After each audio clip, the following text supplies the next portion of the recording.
माहिती अधिकार नियम 2026 रद्द होईपर्यंत लढा सुरूच. माहिती अधिकार कार्यकर्ता महासंघाचा निर्धार. राज्य सरकारने लागू केलेले माहिती अधिकार नियम 2026 तातडीने मागे घ्यावेत, अन्यथा राज्यभर तीव्र आंदोलन छेडण्यात येईल असा इशारा माहिती अधिकार कार्यकर्ता महासंघाने दिला आहे. या मागणीसाठी गुरुवारी मुंबईतील आझाद मैदानावर महासंघाच्या वतीने एक दिवसीय आंदोलन करण्यात आले. महासंघाचे संस्थापक अध्यक्ष सुभाष बसवेकर यांच्या नेतृत्वाखाली झालेल्या आंदोलनात राज्यभरातून आलेल्या कार्यकर्त्यांनी मोठ्या संख्येने सहभाग घेतला. माहिती अधिकार वापरा, माहिती अधिकार वाचवा आणि चुकीचे नियम करणाऱ्या महाराष्ट्र शासनाचा निषेध अशा घोषणा देत कार्यकर्त्यांनी सरकारचे लक्ष वेधले. तसेच ज्येष्ठ समाजसेवक अण्णा हजारे यांनी 5 जुलै 2026 रोजी जाहीर केलेल्या उपोषणालाही महासंघाने जाहीर पाठिंबा दिला. महासंघाच्या मते माहिती अधिकार अधिनियम 2005 चा मूळ उद्देश प्रशासनात पारदर्शकता व उत्तरदायित्व निर्माण करणे हा आहे. मात्र राज्य सरकारने तयार केलेले नवीन नियम या कायद्याच्या मूलभूत उद्देशालाच बाधा आणणारे असून सामान्य नागरिकांचा माहिती मिळवण्याचा अधिकार मर्यादित करणारे आहेत. नवीन नियमानुसार माहिती अधिकार अर्जाचे शुल्क 10 रुपयांवरून 30 रुपये करण्यात आले असून प्रति पान शुल्क ही 2 रुपयांवरून 5 रुपये करण्यात आले आहे. ही शुल्क वाढ सर्वसामान्य नागरिकांसाठी अन्यायकारक असून माहिती अधिकाराच्या मूळ भावनेलाच विरोध करणारे असल्याचा आरोप आंदोलकांनी केला. यावेळी बोलताना सुभाष बसवेकर म्हणाले की राज्य सरकारचे नवीन नियम संसदेने मंजूर केलेल्या माहिती अधिकार अधिनियम 2005 ला कमकुवत करणारे आहेत. अपील सुनावणीमध्ये अर्जदाराच्या वतीने वकिलांना उपस्थित राहण्यास मनाई करणे हे लोकशाही विरोधी पाऊल आहे. सरकारने हे नियम मागे घेतले नाहीत तर महासंघ रस्त्यावरचे आंदोलन आणि न्यायालयीन लढा दोन्ही सुरू ठेवेल. राज्यभर स्वाक्षरी मोहीम राबवणे, सरकारी कार्यालयांसमोर धरणे आंदोलन करणे, मंत्री, आमदार, खासदार तसेच प्रशासनाला निवेदने देणे आणि ईमेल मोहिमेद्वारे सरकारवर दबाव वाढवणे अशी आंदोलनाची पुढील दिशा असल्याचेही त्यांनी स्पष्ट केले. महासंघाने राज्यातील नागरिक, वकील, पत्रकार आणि सुशिक्षित युवकांना या आंदोलनात सहभागी होऊन माहिती अधिकार वाचवण्यासाठी पुढे येण्याचे आवाहन केले आहे. आपण महाराष्ट्र शासनानं जे महाराष्ट्र माहिती अधिकार नियम 2026 ते हातात घेऊन थांबला तरी चालेल, ते महाराष्ट्र माहिती अधिकार नियम 2026 हे 12 जून 2026 पासून राजपत्रात प्रसिद्ध करून लागू केलेले आहेत. त्या नियमाची कॉपी मी तुम्हाला सगळ्याला दाखवतो आहे. मित्रांनो, आज सकाळ धरून आपण या नियमाच्या विरोधात, हे जे नियम सरकारने लागू केलेत या नियमाच्या विरोधात महाराष्ट्र सरकारचा निषेध करण्यासाठी इथं आपण आझाद मैदानावर जमलेलो आहोत. मी सगळ्यांनी आतापर्यंत आपल्या भावना इथं व्यक्त केलेल्या आहेत. हे सरकार चोर सरकार आहे, हे सरकार लबाड सरकार आहे, हे सरकार दलाल सरकार आहे आणि या सरकारमधील जे प्रशासनाचे लोक आहेत हे सुद्धा लबाड आहेत, चोर आहेत, दलाल आहेत. आणि माहितीचा अधिकार हा जो नागरिकांचा आणि जनतेचा अधिकार आहे, तो अधिकार हे सरकार संपवायला निघालेला आहे. परंतु या राज्यातील, या देशातील नागरिक, या देशातील जागरूक जनता अशी म्हणते की जागरूक जनता हरणार नाही आणि माहितीचा अधिकार मरणार नाही. तुम्ही कितीही पाय अटपले, कितीही चुकीचे नियम काढले तरी सुद्धा या देशातील जनता जागरूक आहे. मित्रहो, इतके खराब नियम काढले, इतके वाईट नियम काढले, इतके काळे नियम काढले आणि त्याचा जर आम्ही निषेध केला नाही तर मग आमच्या नागरिकत्वाला काही अर्थ नाही, मग आम्ही गुलाम आहोत. आमचा जर जिवंतपणा दाखवायचा असेल तर आपल्याला इथं आझाद मैदानावर, ज्या आझाद मैदानापासून स्वातंत्र्याची लढाई सुरू झाली, ज्या आझाद मैदानानं चले जाव चळवळ सुरू केली, या आझाद मैदानावर आपल्याला सुद्धा उभं राहून या सरकारचा निषेध करायचा होता. म्हणून आपण हा कार्यक्रम आयोजित केलेला. याच मैदानावर बाजूला इथं महात्मा गांधीनं चले जावची चळवळ सुरू केली होती. याच मुंबई शहरामध्ये पहिल्यांदा इंग्रजाच्या विरुद्ध काँग्रेस नावाची जी एक मिटिंग झाली होती. पहिल्यांदा काँग्रेस स्थापन झाली 1895ला. तेव्हा त्या 1885ला सॉरी, तेव्हा त्या मिटिंगला 82 लोक होते फक्त. आपल्याकडे माझ्या माहितीप्रमाणे 200 पेक्षा जास्त आकडा गेलेला आहे. आपण ह्या सरकारला हरवू शकू, फक्त प्रत्येकानं मनावर घेतलं पाहिजे आणि आपण इथून पुढे जे कृती कार्यक्रम आहेत ते व्यवस्थित केले पाहिजे. पहिल्यांदा समजून घ्या, सगळे म्हणत होते की सरकारनं कायदा काढला. कायदा काढलेला नाही. या महाराष्ट्र शासनाला माहिती अधिकार कायदा काढायचा अधिकार नाही. कायदा नाही काढलेला. मूळ कायदा मी तुम्हाला दाखवतो. आपण काढलेलं छापलेलं पुस्तक आहे. कलम 1 ते 31 जे केंद्र सरकारनं 2005 साली केलेला कायदा आहे. अतिशय सुंदर कायदा आहे, अतिशय चांगला कायदा आहे.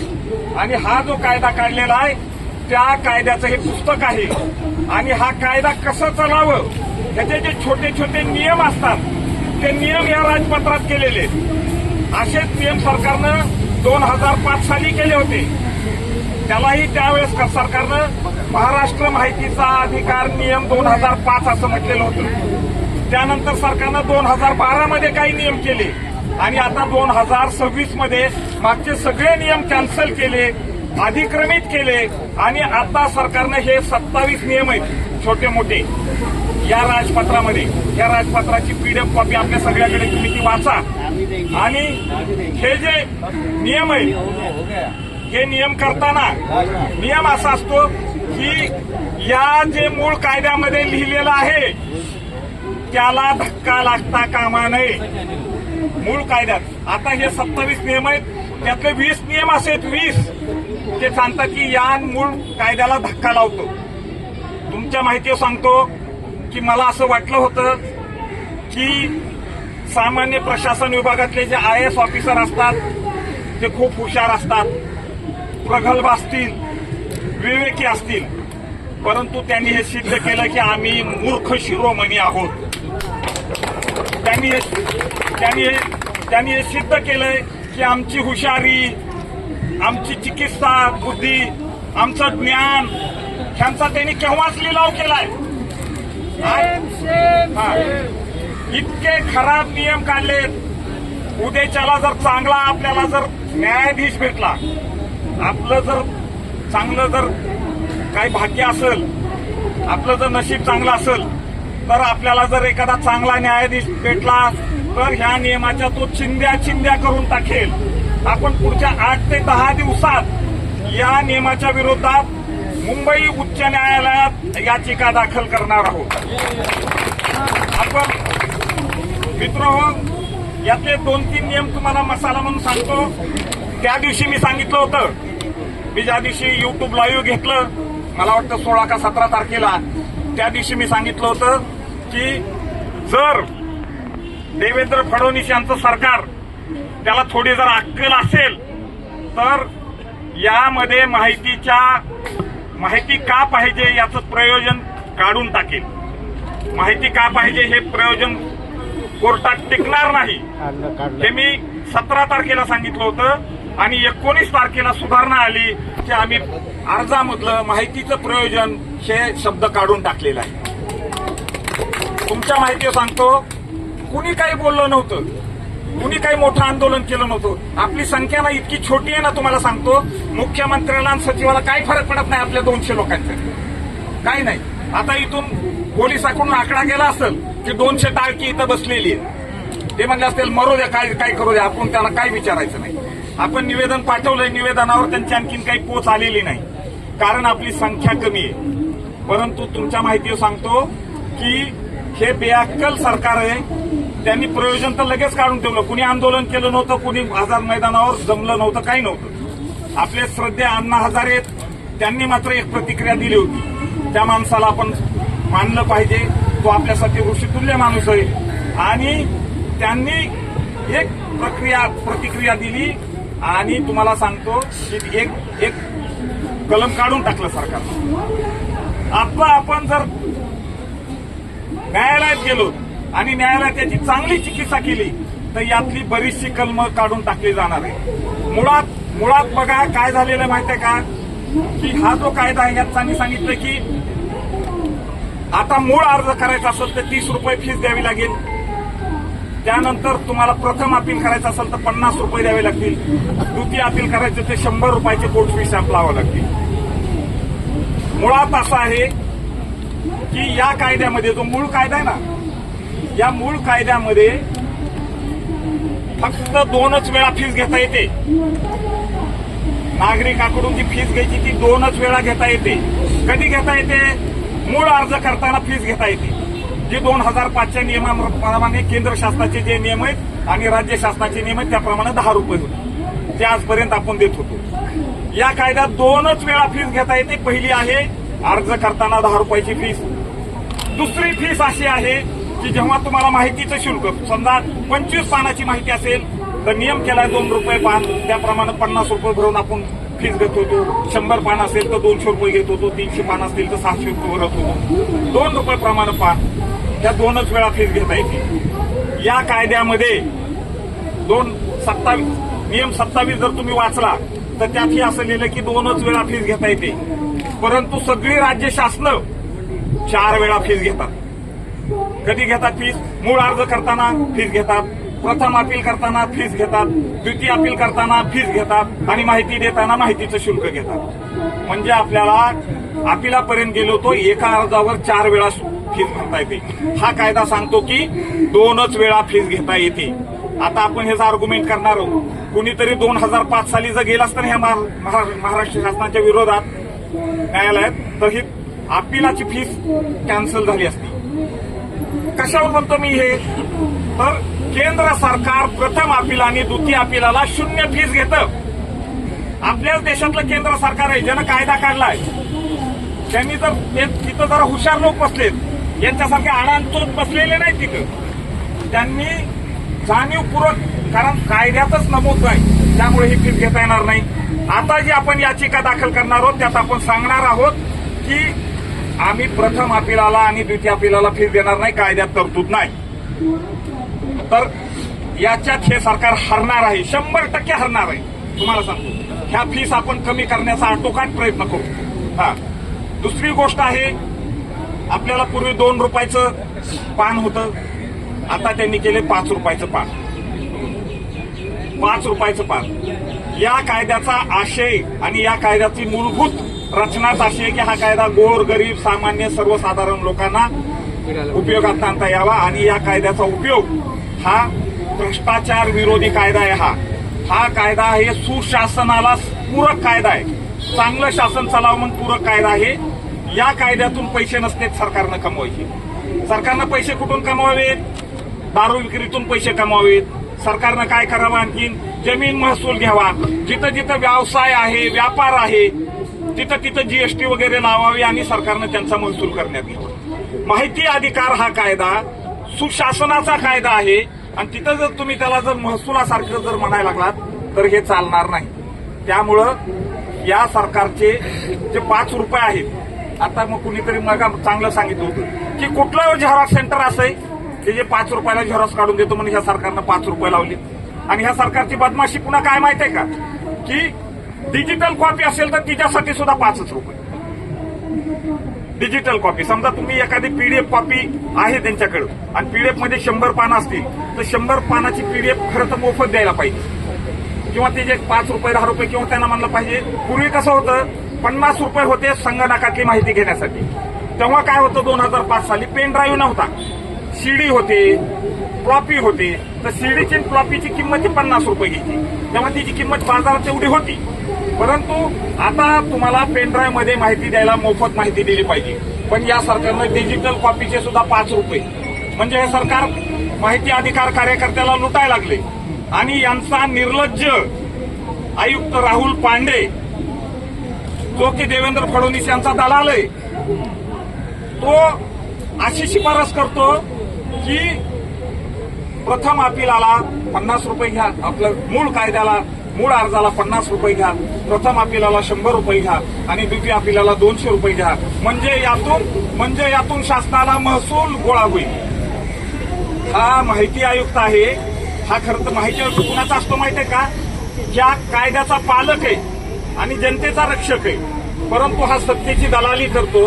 आता माहिती आयुक्ताचं काम नाहीये अण्णा हजारेकडे जाऊन दलाली करणं आणि शासनाचा निरोप घेऊन जाणं. पत्रकाराशी बोलताना मात्र किती खोटं बोलला हा आयुक्त. हे नियम लावले, अण्णा हजारे साहेबांनी याच्यावर खंत व्यक्त केली म्हणून त्यांना भेटायला गेले, ही खरी गोष्ट आहे. तिथं सांगतो की आयोगाचं कामकाज कसं चाललंय हे आम्ही अण्णांना सांगण्यासाठी आलो. हा, गरज नाही सांगण्याची. 2 वर्ष का नाही आले तुम्ही? हा, आता का आले तुम्ही? तर हे सगळा लबाडाचं राजकारण आहे. जनतेला आणि विशेषतः जागरूक नागरिकांना मूर्ख बनवण्याचे धंदे. परंतु तुम्हाला सांगतो, या देशातील जनता मूर्ख बनणार नाही. आपल्याला या सगळ्या विरोधात मोठ्या प्रमाणात लढावं लागणार आहे. हे सांगतात की आता नागरिकत्वाचा पुरावा जोडावा लागणार आहे. कलम 6(2) सांगतं की काही द्यायची गरज नाही. मूळ कायदा सांगतो की काहीही द्यायची गरज नाही. आजपासून आम्ही काही देत नव्हतो. एक साधा अर्ज करायचा, त्याच्यावर सही करायची आणि माहिती मिळवायची. मला सांगा तुम्ही, हे नागरिकत्वाचा पुरावा म्हणजे आपल्या प्रत्येकावर हे सरकार संशय घेणार की तू भारतीय आहेस का नाही, मला चेक करू दे एकदा. हा, पहिल्यांदा त्याला म्हणलं पाहिजे तुझा नागरिकत्वाचा पुरावा दे आणि तू कशी नोकरी मिळवली हे मला सांग. पहिल्यांदा जनमाहिती अधिकाऱ्याला सांगायचं तुझाही पुरावा मागेल मी की तू नोकरी केलीस का, तू जर्मनीचा असण्याची शक्यता आहे. हा, तू बांगलादेशी असण्याची शक्यता आहे. आमच्यावर नागरिकत्वाचा पुरावा, हे सरकार आपल्यावर संशय घ्यायला लागलेला आहे. असं काही झालंय का हो की कुणीतरी जर्मनीच्या माणसानं, बांगलादेशच्या माणसानं, पाकिस्तानच्या माणसानं अर्ज केलाय आणि माहिती, संवेदनशील माहिती तर द्यायचीच नाही. संरक्षणातली माहिती द्यायची नाही, परराष्ट्र नीतीतली माहिती द्यायची नाहीये. कलम 8 आम्हाला कळतं. मला माझ्या रेशन कार्डवर धान्य आलं का नाही हे काय पाकिस्तानचा माणूस विचारणार आहे का? माझ्या रस्त्यावर का फटते हे काय पाकिस्तानचा माणूस विचारणार आहे का? तर नागरिकत्वाचा पुरावा हे यालाही आमचा विरोध आहे. पुन्हा तुमच्या माहिती सांगतो की यांनी सगळ्या गोष्टी नागरिकांना दाबायचं आणि माहितीची प्रक्रिया अवघड करायची हे हेतुपूर्वक केलेले. आणि हे काम कुणाचं आहे माहिती आहे की? हे काम राहुल पांडेचं आहे. उद्या राहुल पांडेनं माझ्या विरोधात खुशाल कोर्टात बदनामीचा खटला दाखल करावा, मी तिथं पुरावा देईल की हे राहुल पांडेचं काम आहे. सामान्य प्रशासनातले लोक ना, जेव्हा अण्णा हजारे साहेबांनी याच्यावर सांगितलं की मी उपोषणाला बसणार आहे, तेव्हा हे सगळ्याला माहित होतं. मुख्यमंत्र्यांनी पहिल्यांदा राहुल पांडेला सांगितलं, तुम्ही सांगितलं म्हणून नियम केले, तुम्ही आता विस्तारात, आणि त्यांना पाठवले तिकडे. तुमच्या माहिती सांगतो, याच्या मागे राहुल पांडेची खूप बुद्धी आहे. मी परवा दिवशी पोस्ट टाकली फेसबुकवर. काय तर राहुल पांडे मुख्य माहिती आयुक्त आहे, यांची यामागे खूप बुद्धी आहे. त्यांना ना शिफारशी कोणत्या करता येतील माहित आहे का? की जनतेला कशी माहिती देईल, लवकर अपील कशी निस्तारता येतील, कलम 4(1) खची अंमलबजावणी कशी होईल, याच्यावर त्यांना शिफारस करता येतात. ह्यांना कुणी सांगितलंय की महाराष्ट्र शासनाचा महसूल वाढवण्यासाठी शिफारस करायची? हा त्यांचा बिझनेस नाहीये, हे त्यांचं काम नाहीये. यांनी अशा शिफारशी केल्या की चमचेगिरी करायची आणि आपल्याला आपल्या पदावर आणखी मलाई खायची असले यांचे धंदे आहेत. तर याच्या विरोधात आपल्याला कठोरपणे जावं लागणार आहे. तुम्हाला सांगतो की आपल्या 200 जणांना सरकारला घाम फुटत नाही, सरकारला काही होत नाही, तर मग का घेतलं आपण आंदोलन? तर इतिहासात हे नमूद झालं पाहिजे की जेव्हा जेव्हा सरकारनं काळे कायदे केले तेव्हा तेव्हा जनता रस्त्यावर आलेली आहे. ती जनता 10च्या संख्येनं असेल, 50च्या संख्येनं असेल, 200च्या संख्येनं असेल. तुम्हाला सांगतो की तो कोणता तरी कायदा होता इंग्रजाच्या काळात, गोपनीयतेचा कायदा नाही तो.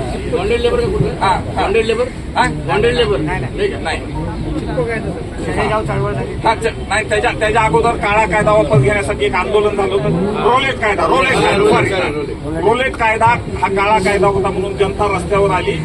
हा सुद्धा आधुनिक युगातला रोलेट कायदाच आहे आणि हा रोलेट कायदा संपवण्यासाठी आपल्याला रस्त्यावर यायचंय. आपलं एक रेकॉर्ड झालं पाहिजे, डॉक्युमेंटेशन झालं पाहिजे की आझाद मैदानावर आम्ही उपोषण केलं होतं. आता आपले महेश पाटील त्यांनी काही सूचना केल्या की प्रत्येकानं आझाद मैदानावर यावं, एक जिल्हा. महेश पाटीलजी, आम्ही मुंबईत राहतो, गेले 10-15 वर्ष झालं. इतका धुवाधार पाऊस असतो इथं की इथं शक्य नाही. परंतु आपल्याला आपल्या तालुका स्तरावर शक्य आहे, आपल्या जिल्हा स्तरावर शक्य आहे. आपण प्रत्येकानं काय करायचं, तालुका स्तरावरून जिल्हा स्तरावर निवेदन द्यायचं आणि कमीत कमी 3-3 दिवस धरणे आंदोलन तहसीलदाराच्या समोर करायचं. हा तहसील आता इथून पुढं अण्णा हजारे साहेब 5 जुलैला या आंदोलनासाठी उपोषणाला बसण्याची शक्यता आहे. त्याच्या अगोदर काही तडजोडी झाल्या ठीक आहे, काही हो, आपली रस्त्यावरची लढाई थांबवायची नाही. जोपर्यंत हे नियम रद्द होत नाही तोवर आपण रस्त्यावरची लढाई थांबवायची नाही. आणि अण्णा हजारे यांना आम्ही आदर्श मानतो, अण्णा हजारे यांच्या आदर्शावर आम्ही चालतो. त्यांच्या सगळ्या उपक्रमाला पाठिंब्याला माहिती अधिकार कार्यकर्ता फेडरेशन पूर्ण क्षमतेनं त्यांच्या बरोबर राहणार आहे. आम्ही त्यांच्या सगळ्या लढाईत खांद्याला खांदा लावून त्यांच्या बरोबर काम करणार आहोत. त्यांनी आम्हाला बोलवलं ठीक आहे, नाही बोलवलं ठीक आहे, कसला राग नाही, लोभ नाही, आम्ही सगळे त्यात सामील होणार आहोत. स्थानिक पातळीवरही सगळ्यांनी सामील होते.